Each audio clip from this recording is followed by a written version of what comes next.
গ্রামে মানুষ হয়েছেন কিংবা বড় হয়েছেন, তারা নিশ্চয়ই চিনতে পেরেছেন ভিডিও চিত্রে আমি যেটা দেখাচ্ছি সেটা আসলে কি।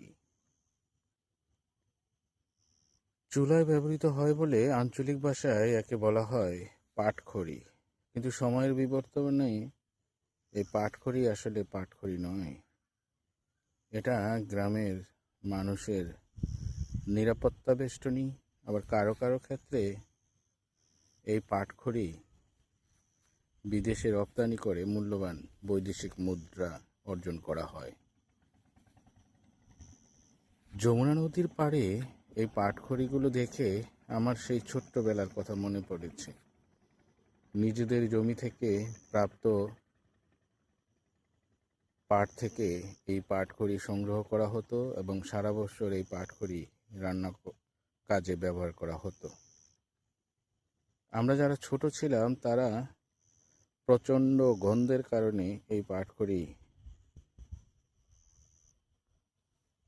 ছিলতে সহায়তা করতে চেতাম না, কিন্তু পারিবারিক চাপে আমাদের এই পাটখড়ি সংগ্রহ করতে হতো।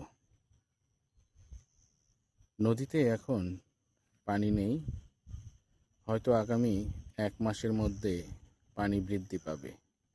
ঠিক নদীর পাশেই এগুলো রাখা হয়েছে, হয়তো অল্প কিছুদিন পর এগুলো এখান থেকে দেশের অন্য কোথাও নদীপথে চলে যাবে। পাটখড়ি আমাদের যেমন লাকড়ির যোগান দিচ্ছে, অন্যদিকে এই পাট সোনালী আঁশ বৈদেশিক মুদ্রা অর্জন করত। কিন্তু যুগের বিবর্তনে আমরা আমাদের এই সোনালী আঁশকে হারিয়ে ফেলেছি। এখন আর মানুষ খুব একটা পাট চাষ করে না। তাই দীর্ঘ প্রায় 25 বছর পর এই পাটখড়ি দেখে এই ছোট্ট ভিডিওটি আপনাদের সামনে উপস্থাপন করলাম। আশা করি যারা আমার ওয়ালে আছেন তারা এই পাটখড়ি দেখে নিজের ছোট্টবেলার সেই স্মৃতি মনে করতে পেরেছেন। বাংলাদেশের সর্ববৃহৎ নদী যমুনার পাড়ে এই দৃশ্যটি আপনার কেমন লাগলো অবশ্যই কমেন্ট সেকশনে জানাবেন। সবাই ভালো থাকবেন, সুস্থ থাকবেন। সবাইকে যমুনার পাড় থেকে ঈদের শুভেচ্ছা জানিয়ে বিদায় নিচ্ছি। আল্লাহ হাফেজ।